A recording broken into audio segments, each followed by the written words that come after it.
The Brutal Iron Gym podcast, where our goal is to cut through the BS and deliver the brutal truth about topics related to health and happiness. So today's topic is a request from a listener, so thank you very much. And we're going to be discussing nutrient balance and body types.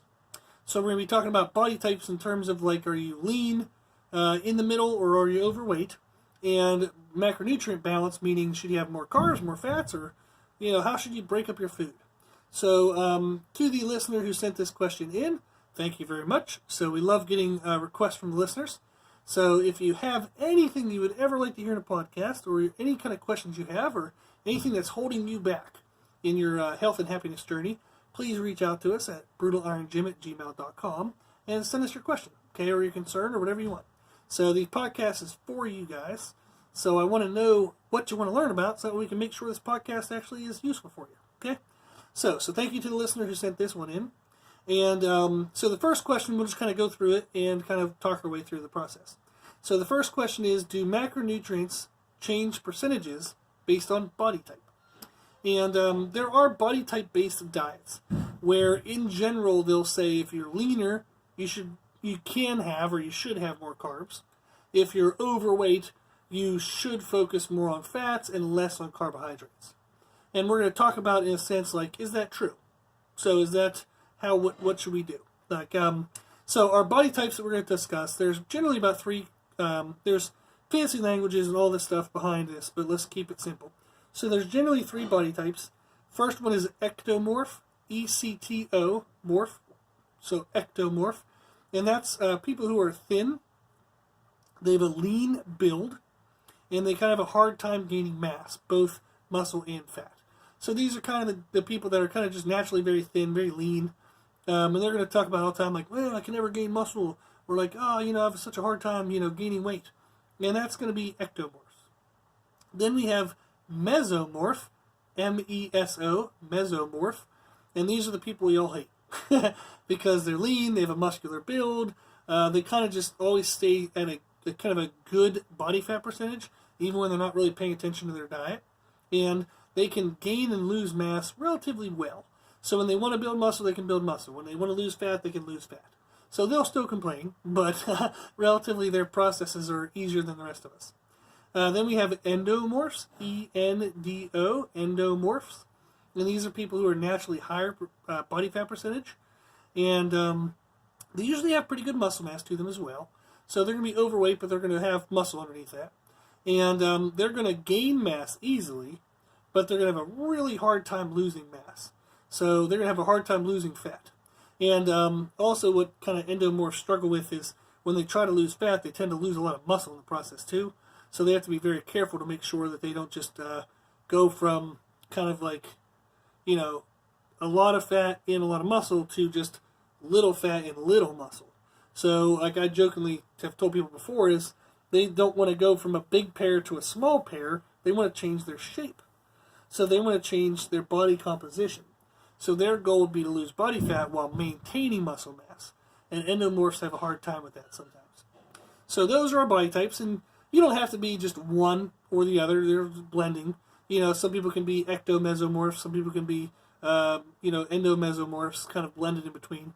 So I jokingly told people when I was younger that I was an ecto-endo. I was a skinny fat. So muscle just kind of seemed to miss me. So I had no muscle, but I was also fat. So I've worked very hard at changing that over the years. So if you are born a certain body type, does that mean you're going to be that body type for the rest of your life? No. You might have the metabolism and the genetic makeup of that body type, but you can certainly make changes. So anybody who's known me for a long time, like when I was in high school, I graduated high school at 6 foot tall, 165 pounds, and I was kind of soft and pudgy at 165. I now am still 6 foot tall. I weigh usually over 265 pounds. So currently I'm weighing like I think 275 or 280.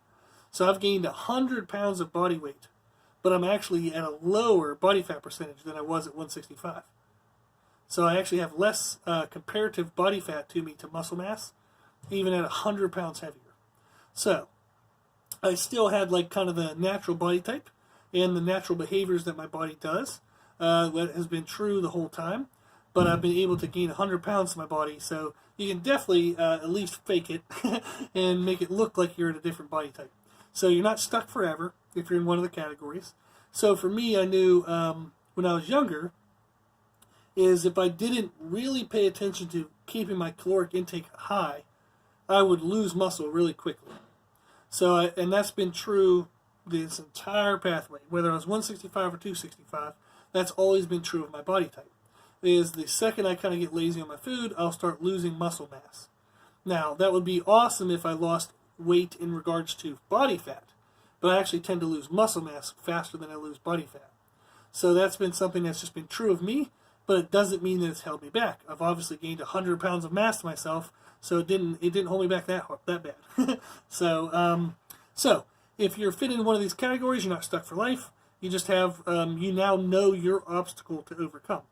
So, in regards to diets and body fat types, or body types, sorry, they're going to almost always recommend that lean people have more carbs and overweight people get less carbs in their diet and focus more on fats. Now, is that true? Okay. There is some degree of truth to that. We're going to talk through that, but the first thing I want to hit on, make sure I stay with my notes here, is that nowhere in this discussion are we discussing protein going up or down. Protein stays the same, so protein is very important for our body. So if we look at our macronutrients of what it's made up, or what our food is made up of, so our food is made up of water, carbohydrates, fats, and proteins. And some food doesn't have one of the categories, or some of them will have a blend of all three. But protein, what it does in our bodies, it fixes and repairs things. It builds new structures. It kind of grows our hair, skin, or nails, regulates body temperature, regulates pH in the blood, does a whole bunch of stuff for us. So dietary fat, what that does for us is it plays a role in like cell wall formation, has like enzyme production efficiency, stuff like that. So it has some role. And carbohydrates, there is a physiological need for glucose. So our brain runs on glucose, not ketones, which is broken down form of dietary fat. So you have to have glucose as a product of your diet, but you don't have to eat glucose. So there's a whole bunch of nuances there. But will you die if you eat no carbs? No. Will you want to die? Probably. And will everybody around you want you to die? Probably yes. So it's physiologically necessary that you have protein. It's physiologically necessary that you have at least some amount of fat. And carbs is kind of like a hit or miss. So you'll hear some people say like carbs are not necessary for life. They might be necessary for quality of life. So you can argue that. So I'm not a big fan of people eliminating any category of food unless it was like a medical condition. So if you're overweight, do you have to just completely avoid all carbs? No, absolutely not. And it often is just going to cause a huge mess and screw things up for you. So we've had podcasts in the past where I talked about ketogenic diets, and that would be like a diet where you're trying to eliminate carbohydrates. And I'm not a big fan of them. So can they work? Sure, if you follow the rules of the diet and you really, really, really follow the rules, you'll be fine. But it doesn't seem to be a very sustainable way to live, and it's not even a necessary way for you to lose body fat. So it's kind of like if I told you I want you to go across country, and you can either choose to fly in a plane or walk. Doing a ketogenic diet is like choosing to walk. It's just making it really damn hard for yourself when it's not really that necessary. Now, that is separate from any kind of medical conditions that deem it necessary. Okay, so protein, like I said, is important. It does a lot of awesome things. You need to have a base amount of protein in your diet that doesn't change whether you're thin or overweight. So in podcast number 33, titled How Much Protein Do I Need?, we go through and we discuss how much protein you need. Okay, so if you're not sure if you're getting enough protein, go listen to podcast number 33. So, what do you do now with your carbs and your fats? Generally, it's believed that people of different body types will burn carbs and fats differently. And is this true? Somewhat, in the sense of like, if you look at insulin sensitivity and some more of these kind of smaller, finer detail type stuff, there is very valid arguments for somebody who has who's overweight, they might not process carbohydrates well in regards to getting them processed, getting them put into the muscle and burned through the muscle. So they might have difficulty with that. So if they have a diet almost solely based on carbohydrates, the argument is that they will have a harder time losing weight. I partially disagree. I understand the science they're talking about, but I disagree that in the sense of if you control the other elements of a diet, that I don't think that particular point of interest is that important. So if you control, we've done a podcast number 41 called Diet Right, What Matters Most. And if you control all the elements of a diet, so number one, the most important thing is calories. The second most important thing is macronutrient balance, and it's more so in regards to making sure you're having enough protein. The third most important thing is meal timing. Are you eating your calories when you use them? Or are you under-eating all day, burying yourself into a big hole, then overeating at night, and all of a sudden your body's saving all the calories from the night to try to fix and repair what the hell damage you did during the day. It oversaves that and you accumulate body fat. So meal timing is the third most important component, arguably, and it's regards to, am I eating my calories when I need them? The fourth component is macronutrient quality. So am I having like white rice versus brown rice? Or am I having unsaturated fats versus saturated fats?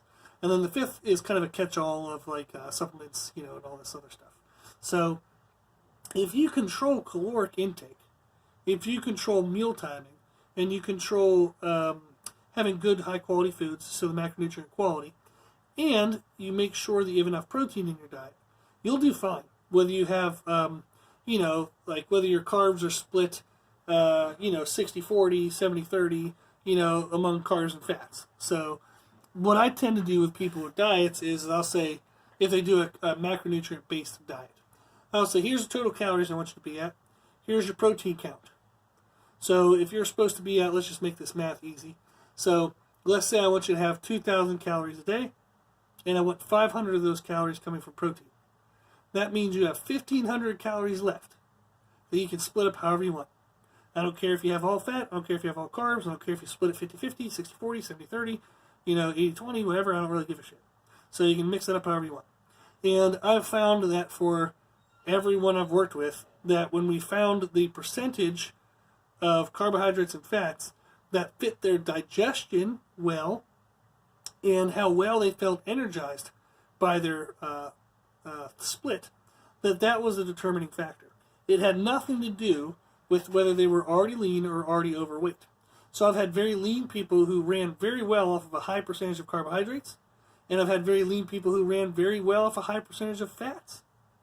I've had overweight people, obese people, who have lost weight successfully at very high carbohydrate intake.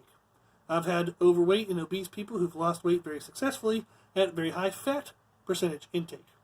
So I have not found that it has made that significant of a difference, if any difference. So there might be some small cases here or there where somebody was, they were eating a lot of fats because that's what they felt was right. But they didn't feel good. They had low energy all day. Their gut was kind of backed up. They weren't going to the bathroom well. And we said, hey, you know what? Let's drop some of the fats. Let's have more faster digesting, easy digesting carbohydrates. All of a sudden, their energy shoots up, their digestion goes better, they're feeling better, and all of a sudden, their weight starts going down on the scale, and they're looking better, feeling better, everything's going good. So instead of us saying, well, you fit this category, therefore you have to have this percentage. Bullshit. Just do what feels best, okay? Do what feels good for you. So work with your body.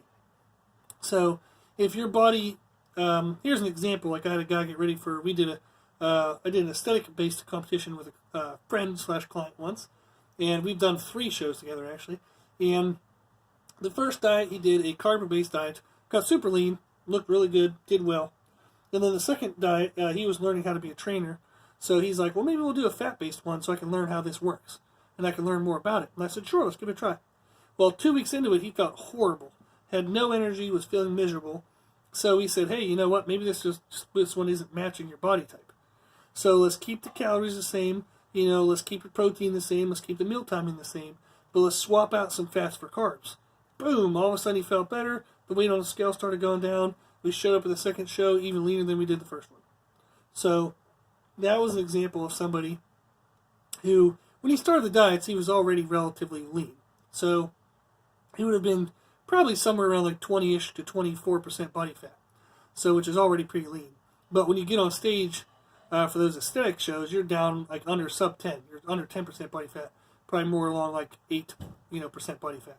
So he definitely had weight he had to lose, and he felt better running on carbs. Now, I have had people, like I have one client, an example, is they were north of 300 pounds when we met, and the body type diets that you would see recommended would say, oh man, a person that obese, they shouldn't really be having any sugars whatsoever. You probably shouldn't have any carbs. They should just focus on, lean proteins, tons of vegetables, which somehow people don't realize are carbs, and healthy fats. So that's the diet that they were coming to me from. And they said, man, I haven't had any success with my past trainers. I've been doing these diets, yo-yoing back and forth. I'll get some weight loss, 20, 40 pounds, but it comes right back. And so what we did was I said, okay, well, what are the foods you like? Let's get a diet that you actually like.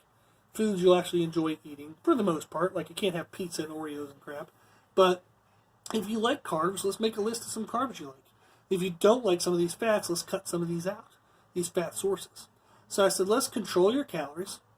Let's make sure you have enough protein. Let's make sure your meal timing is correct, and let's make sure we're eating relatively healthy items. So instead of Oreos for our carbs, let's make sure we're having, rice, potatoes, pasta, stuff like that. So more healthier type foods. And I said, let's focus on that. So all of a sudden, they went from something over 300. They wouldn't weigh themselves. So I don't know how much over 300 they were. And we worked together for 6 months, and then after 6 months, they were down to like 270. By the end of the year, they were down, I think, like 240, 230, something like that. Like, they got down to the lower 200s. So we had estimated that they had lost about 100 pounds that year. And what it was just simply eating foods that they wanted and they actually liked. And not worrying about whether it was carbs or fats, just worrying about the bigger picture details. Were their calories correct? Okay, did they even just feel good? So that's a big factor. Sometimes people get into these diets and your digestion is horrible. You're all gassy and blocked up. You have no energy. You feel lethargic all day. And if somebody would just switch your foods for you and say, it's okay, you can switch your foods. So keep your calories the same, but just switch from, fats to carbs or carbs to fats. And all of a sudden, boom, your digestion feels better, your energy feels better. All of a sudden, now you want to go for that walk. Now you want to go to the gym, you want to do these extra activities, and everything opens up for you. So sometimes people are holding themselves back by trying to fit to parameters that you would read about in these diets based on body fat types. So, do these recommendations have some truth behind them? Yes, there's some sciencey type truth, like with the insulin sensitivity and blah, blah, blah, blah. But at the end of the day, it doesn't matter. It comes down to what works best for you. Not all ectomorphs are the same damn person. Not all endomorphs are the same damn person. We're all a little bit different, okay? So we need to find the diet and the parameters that work best for us. We need to pay attention to what matters most. And like we said, podcast number 41 describes what the percentages of like all the important stuff is. So it's calories are the most important. Then it's making sure you have enough protein.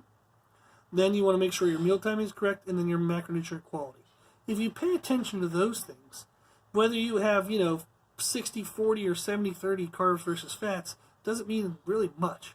So the only thing that would change, or the only thing that would have significance, is if it affected how you felt.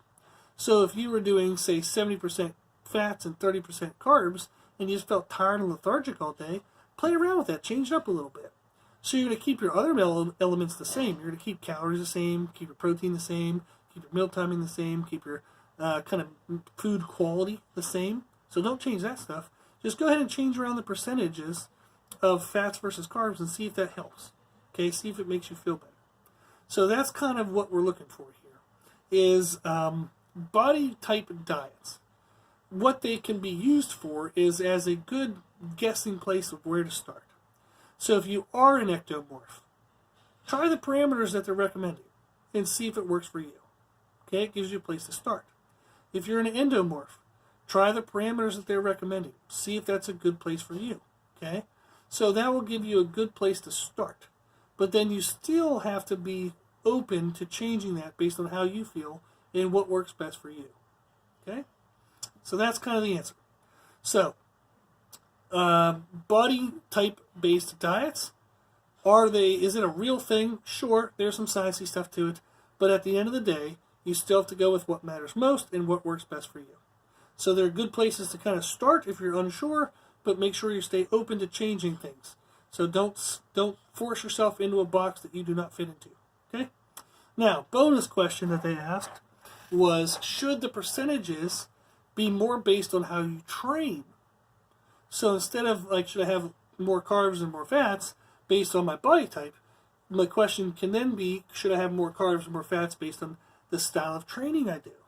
And there's generally some truth to this too. So if I have very high intensity training, like high intensity and pretty good duration, so where I'm doing something high intensity but I'm doing it for like 20, 30 minutes or longer, that's going to be almost all glucose based.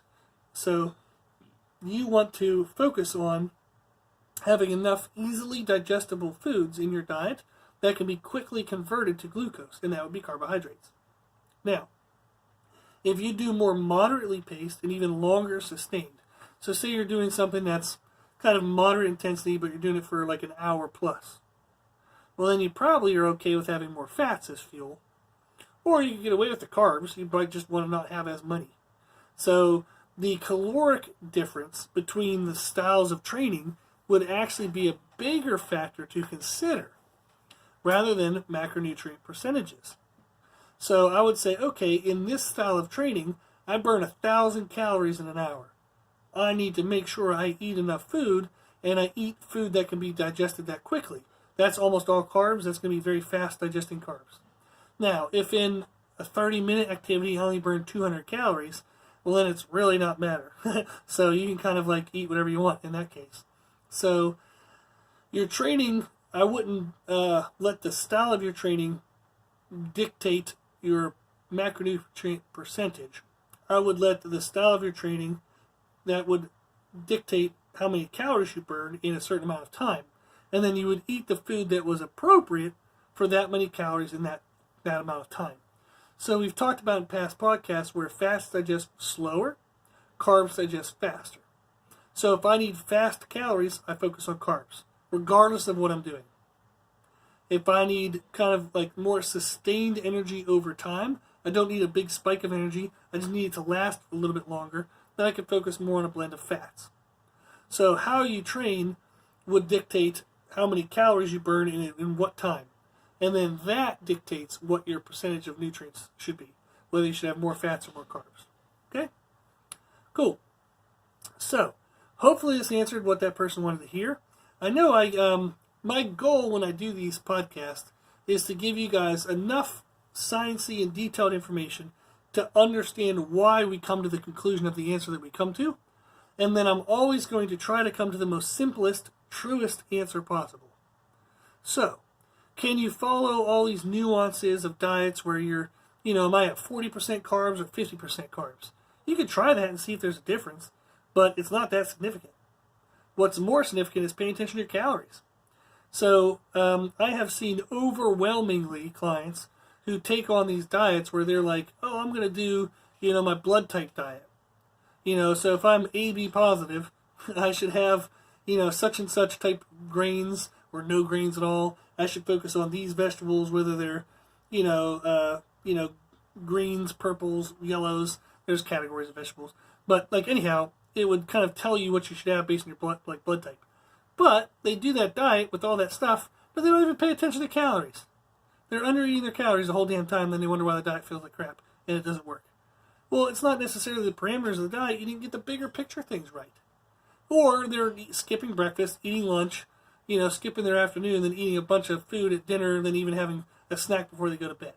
So you might be eating the right things, but you're eating them all at the wrong time. So you have to look at the big picture. So don't get lost in these small details until you have the bigger picture details crossed off and done. So start big, get that stuff right, then you can worry about the nitty-gritty details. Okay? Cool. So hopefully this was helpful. If listening to this sparked any other questions somebody might have, feel free to email us at brutalironjim@gmail.com and we'll address your question as well. Okay? So, if you like this information, you can find more from us on Instagram, Facebook, and Twitter, Brutal Iron Gym. Also, if you like the podcast, please share it with family and friends. So the more people you share this with, the better it just kind of grows, the more we get to spread good, helpful, positive information. And if you have any questions, feedback, or suggestions like this person did, we'd love to hear from you. So the podcast is for you, so we want to know what you want to learn about. And you can reach us at our email at brutalironGym@gmail.com. As always, I hope this was helpful, and thank you for listening.